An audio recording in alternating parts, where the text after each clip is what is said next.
I get so many questions from people throughout the day, in person, online, through my social media networks about swimming and how they can get faster because their comments, frequent comments are I swim, 3 times a week, 4,000 meters or yards at a time. I'm stuck at, let's say, a 2 minute per 100, or I've been swimming for years. I have been stuck at the same pace, or I've learned so many different techniques from various coaches or clinics that they've gone to.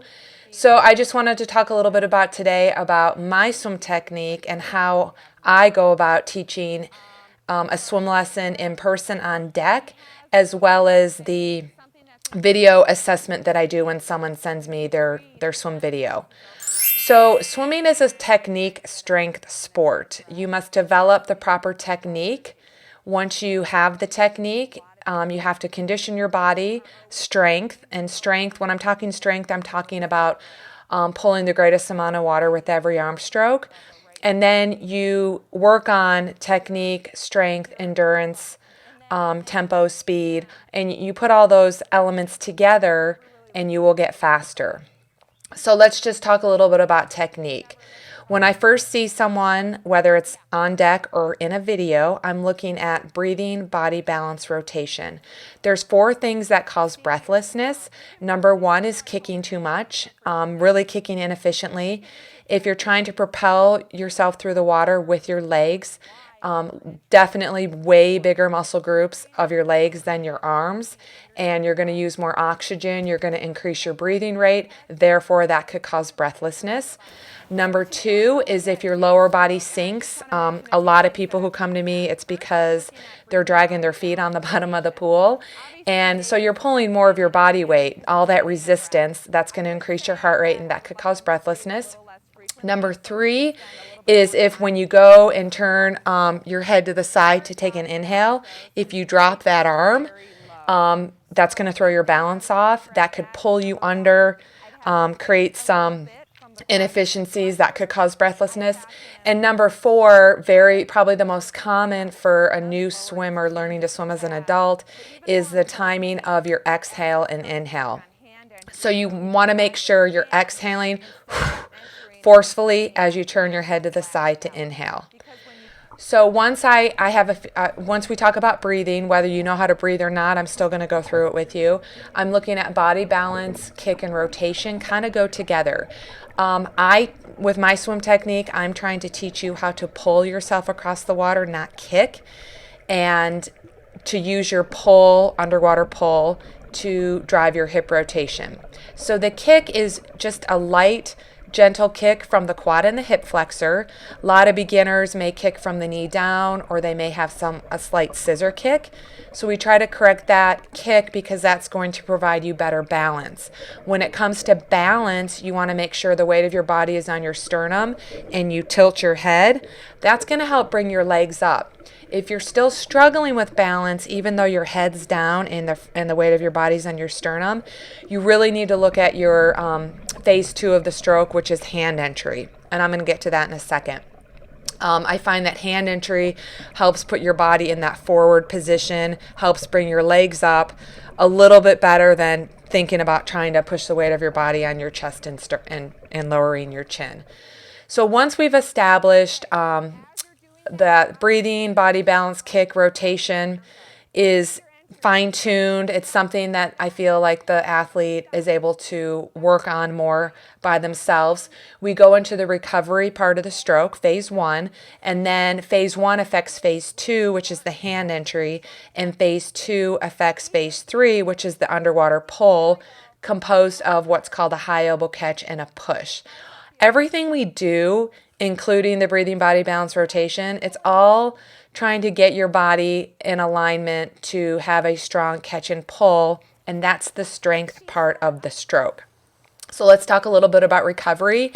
I get some people who maybe you were taught to swing your arms and go wide, maybe you were taught to enter wider than your shoulder. If that's working for you, great. If not, come to me and I'm going to correct that for you. Maybe you call me old school, but I'm going to teach you high elbow recovery.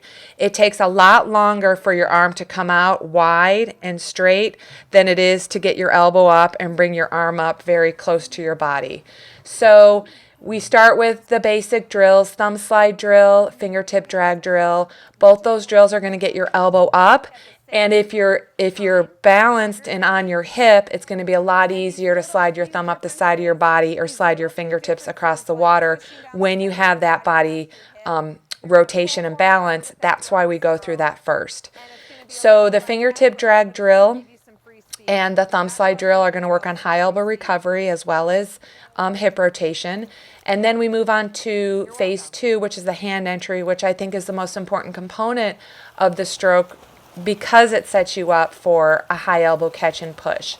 So once you go through the fingertip drag drill, you always want to be mindful of fingertips below your wrist, below your elbow, out of the water.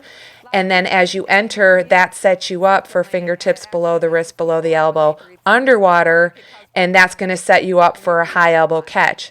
Now, when I'm talking high elbow catch, I'm talking elbow above your wrist, above your fingertips. I'm not necessarily talking about elbow high to the surface of the water. Although some swimmers can do that, a lot of adults learning how to swim for their sport of triathlon are not quite as strong, and so I teach a deeper hand entry. When you're entering deeper, fingertips, wrist, elbow first, and you use your hip rotation to help extend your arm deeper out in front of you, you're going to get a deeper and stronger catch and push all the way past your hip. Again, I want to emphasize that you don't necessarily want to reach with your shoulder flat and enter flat. You want to use that hip rotation to help extend your arm deeper out in front of you. There's a big difference between reaching with your shoulder and extending using your hip rotation.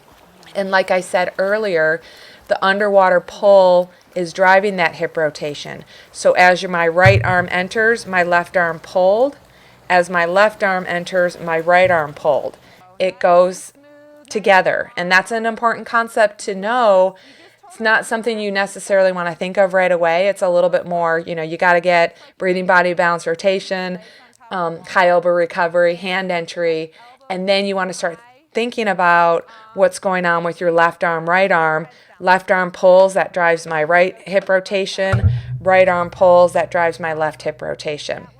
So as you can see or hear that each phase of the stroke affects the other phase. So it's important to go in the order that I've described. So just in summary, I just want to emphasize you got to know how to breathe to learn the mechanics. So breathing, body balance, rotation. I have drills available for you to view if you want some drills. Then you move on to the recovery part of the stroke. Recovery is so important to keep your fingertips below your wrist, below your elbow, as well as hip rotation, because that affects how you enter the water. When you enter the water, you want to enter a little bit on a steeper, deeper angle and let your hip rotation help extend your arm out in front of you deeper, not on the surface. Always being mindful of fingertips below your wrist, below your elbow to set you up for what's called a high elbow catch. Elbow meaning it's higher than your wrist and fingertips. And then you push all the way past your hip. Some coaches may say you don't need to do that. I'm going to say you need to do that, encompassing all the technique drills that I give you. So they all go together. When you're thinking about the underwater pull, you want to think about swimming over that black line underneath your body in the pool, in your lane, if you can, if there's no one else in the lane.